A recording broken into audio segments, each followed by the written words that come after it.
G'day everyone, welcome back to another video on the channel. In today's video we've got a special one as we'll be going over my tips for the very first round of the final series for 2022. Now of course last week I did go over my finals predictions, going over my finals bracket, but this week my tips may or may not be a bit different. If you're going to enjoy today's video, make sure to leave a like and subscribe, that'd be much appreciated. And let's kick it off with my tips from last week. Okay, my tips from round 23. Of course, my tipping competition is still going until the grand final, so I'll quickly go over my tips from the last round. Got a 7 out of 9, not a bad way to close off the home away season.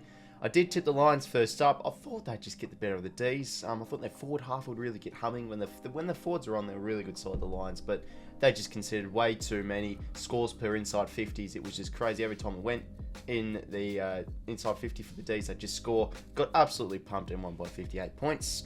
Tipped Fremantle, got a bit of a scare by the Giants, but they got the job done. Tipped Gold Coast in an absolute smashing against North Melbourne. Tipped Geelong and expected win over West Coast, almost 100-point flogging. Tipped the Tigers because I thought they'd just continue their form into finals and absolutely smack the Bombers, after the second quarter, really. In the showdown, I did win with Port Adelaide. Thought it'd be a lot more closer, but geez, Adelaide would be disappointed with that second half performance. Just absolutely let it slip away in Robbie Gray's last game. Tipped the Bulldogs on Sunday with not too much confidence, and to be fair, they were trailing throughout parts of the game, but eventually they got going and got the job done to potentially and then make finals, and then had to rely on Carlton, which I did tip, and it was looking good. Around the third and fourth quarter, they're absolutely blitzing it, but then the Pies, they did it again, coming back in tremendous fashion. They just got tremendous belief out of the Pies. What it went, Jamie Elliott clutch again, 2 fourth quarter goals, and it just kills Carlton's finals, which is just, you got to feel sorry for them. Probably not if you're a Pies fan. And to finish off the round, did go the Swans, who got a bit of a scare from the Saints, but it was a really good hit out between both sides, and they got it done by 14 points. Okay, let's quickly go over my tipping competition ladder, the top 10. Of course, the competition will continue to go until the grand finals, so you still have to do your tips for the final series to see how the top 10 will shape, because the top 5 will be receiving cash prizes. How good is that? 10th, we've got ESPN Footy Tips user, what a username that is. 9th, 𝘬𝐼𝐷 𝐿𝐵𝐺𝐼. 8th, the Kebab King. 7th, 14A.stock. 6th, Winsome with the $. 5th, Buck for Life. 4th, Sophie Master 600. 3rd, 𝘬𝐼𝐷 2nd, Bloods for Life. And 1st, Platinum with 175 points. Rightio, you absolute beauties. We are now in the week where we're going to be seeing the first week of finals. I tell you, I actually did a poll last night going over, do you guys rate or hate the pre-finals bye? A lot of you said hate, and I do agree to it with an extent, but geez, when you really think about it, I think with the pre-finals bye, the build-up is just even more now. I just cannot wait for the first week of finals, and we kick it off with the Thursday night clash, the Brisbane Lions versus Richmond, the first elimination final. And wowee, how about this? The Brisbane Lions, throughout the first half of the year, were expected to be the second seed to the Ds. You'd think they'd be comfortably finishing top 4, but absolutely slipped it out. They just absolutely bottled it. A lot of poor losses throughout the second half of the season, and they finished 6th now, having to play 7th place Richmond, which is a side you don't want to play. They are in tremendous form, the Tigers. They've been here before. They know what finals is like. They're ranked 1st, and I'm pretty sure points off turnovers, which is just a huge stat to have. Come finals time, their pressure is really good as well, so they're going to get a bit of a scare here, the Lions, considering that the Lions are pretty poor off turnover. Their defense, they concede way too many scores every time it goes inside 50. The percentage is too much. It kind of plays well with Richmond playing their strength to the Lions' weaknesses. So you think form-wise, Richmond should be winning this game.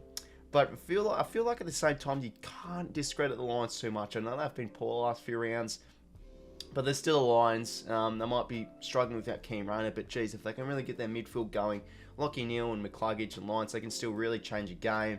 Joe Daniher and Hipple really need to be on top of their games with a bit of a spice from Zach Bailey, who was pretty good in the final series last year.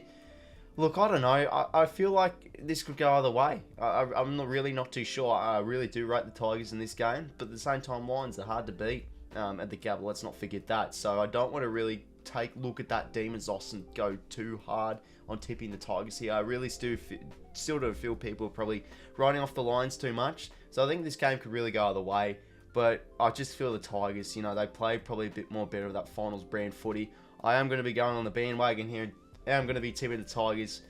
Oh, jeez. Again, it's a 50. Probably Well, no, if Tigers are favourites, it's probably like a 55-45 game in favour of the Tigers. But geez, if they can get their pressure and their panic chaos ball inside 50 is what they've been so good at in the past final series, why not they can do it again in Brisbane Lions' shaky defence. So I'm going to be tipping the Tigers here in a close one. We are the Tigers in a shootout by 9 points. Now, for the first qualifying final, the Demons taking on the Sydney Swans at the MCG. Second versus third. Swans had a chance to finish second, but did not attain a big enough margin against the Saints. So they will be playing the Demons at the MCG, which I think for the Swans, they don't mind at all. They love playing in the MCG. They usually have a pretty good record there. It's hard to say that when they did lose to Essendon earlier the year, but the facts tell the truth. They are pretty good in the MCG, especially against the Melbourne Demons. The last 10 times these two sides have played, I'm pretty sure the Swans have won 7 or 8 times. So that's a pretty handy record to have heading into finals. Demons are 0-4 against the top 4, so that does help the Swans a bit, or fancy their chances. They're ranked first in pressure. They're ranked really high up there in contested possession now. They've got their contested game working, which can match up, or at least if they can, break even with the Demons midfield, they're a really good chance here, the Swans. But then again, at the same time, it's the Melbourne Demons, the second place side for a reason. I still think, they are the second ranked team in the competition. And their contest game is very good. I think the best in competition. Petrarca, Oliver, Viney are in tremendous form. Gawn absolutely shut on the Swans last time these two sides did play, and he could really change the game off his own boot. And hit at advantage as well. Absolutely brilliant. Their forward line, the Demons really need to get working. If Tom McDonald comes back in, would they want to leave out Jake Melksham? He's been in awesome form, so I don't know if they should do that. Bailey Fritsch and 𝐼𝐴𝐿𝐴, I feel like really need to turn up come final series. And of course, this is the Demons' first final series from last year. Well, they're finally going to be defending their premiership or playing in front of their own home crowd at the MCG, so that's going to be a huge turnout for the Ds. Stephen May's back in compared from last time, whilst Buddy Franklin's back in compared from last time for the Swans. So, geez, a few key ends compared from the last matchup. But yeah, looking at this form-wise, both teams are in tremendous form. It's a hard game to tip, I think. I think you favour the Ds slightly. In a bit of a 60-40 tip, considering it is at home, and you never know what they're going to be like finals. I can easily see this Demons absolutely clobbering the Swans here and winning by 30+. But at the same time, geez, I think the Swans, you don't want to write them off, especially against the Ds. They play well against them.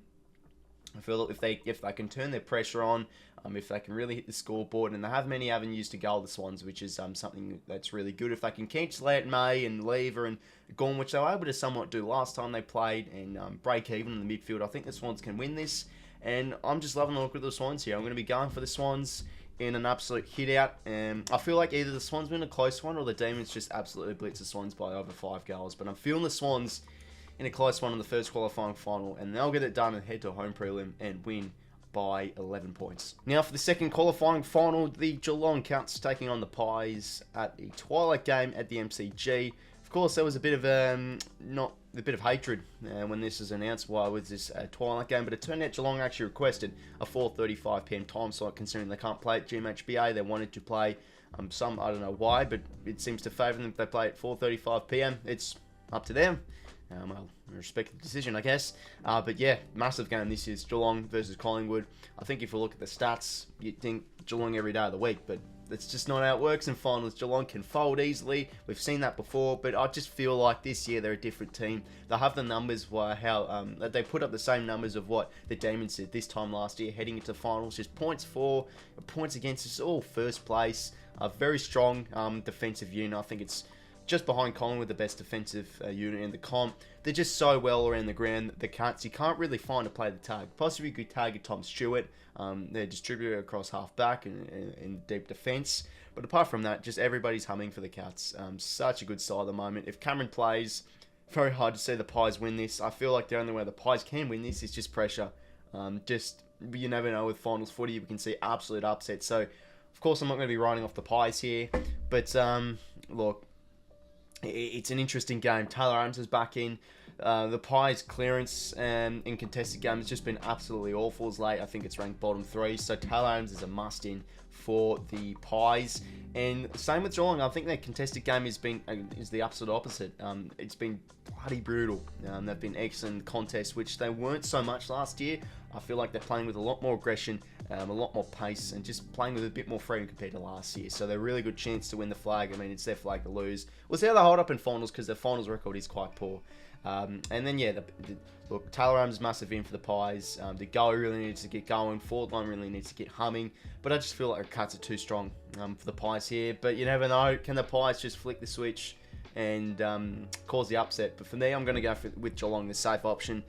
For me, I reckon Pies could win either another close one or Geelong win this one by 5 goals plus. And I'm going to be tipping the Cats here in a convincing win. I reckon they'll win this one by 31 points. And for the final game of week 1, we have the second elimination final. Fremantle hosting the Western Bulldogs at Optus Stadium.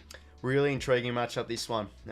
Bulldogs just managed to sneak their way into finals football, which you think, okay, they're going to be an easy round 1 knockoff or first week knockoff against the Freo side, which are pretty unlucky not to make the top 4. They're in the top 4 for most of the year. Absolutely blitzed in the home away season with just a few key losses that cost their chances for top 4. But still, they need to win this game. They need to get the job done against the Bulldogs, which is... Look, I don't think... This could be a bit of a danger game for Fremantle. As much as the Bulldogs... I've been questionable of how they've made finals. Their defence has been poor, the Bulldogs. And same with the 4. They've just been way too inconsistent. Bulldogs are the worst side in the competition in defending transition. I actually saw this stat somewhere. They give up the most scoring chains off the turnover and off in the transition from defensive 50 on to towards goals. So that can really hurt the Bulldogs, because Freo's ball movement can be on and off a bit. So it kind of plays into their terms a bit, the Bulldogs. But still, I feel like Freo's... just around the ground ability, I think the defence will really stand up if they can just play with a bit more dare, Freo, which they have been the past few weeks. And they can get the job done here. They really need to turn up, Freo. But geez, the Bulldogs' contested game is still top 4 worthy. Clearances, contested possessions is awfully good. And Bontempelli, I'll tell you, he's been in good form. Same with Dunkley, same with Liberatore. Midfield has been quite good. If their defence can hold up, they're a really good chance here, the Bulldogs. Really good chance. I actually don't mind the odd tip here. But again... Look, Fremantle, Nat Fyfe, due for a big final series. Hopefully he can go hard. Roy Lobb too, absolutely shut on the Bulldogs last time these two sides played. They're playing with a bit more dare for his ball movement now, so I really like him here. Look, I like the look for it here. Simple as that. I don't feel like they have too much to lose. It would just be a shocker if I lose this game. But at the same time, this could be a smacking. But I feel like it's a bit of a danger game here for Freo. Bulldogs. Really good in the contest, really good with clearances. No chance in a knock off Freo, but just their defence worries me, the Bulldogs. It's not good enough. Freo should win this game by a nice healthy margin of 21 points. So everyone, there were my tips for the first week of finals of the 2022 AFL Finals Series. It is quite an exciting video to do. Not far away now from the first bounce on Thursday night. If you're wanting to enjoy today's video, make sure to leave a like and subscribe. That'd be much appreciated. And feel free to comment down below and let me know what you think of my tips. Feel free to comment out yours below too. Love to hear your fellas' thoughts. Once again, fellas, thank you very much for watching today's video. And until next time, I'll talk to you later. See you later, please.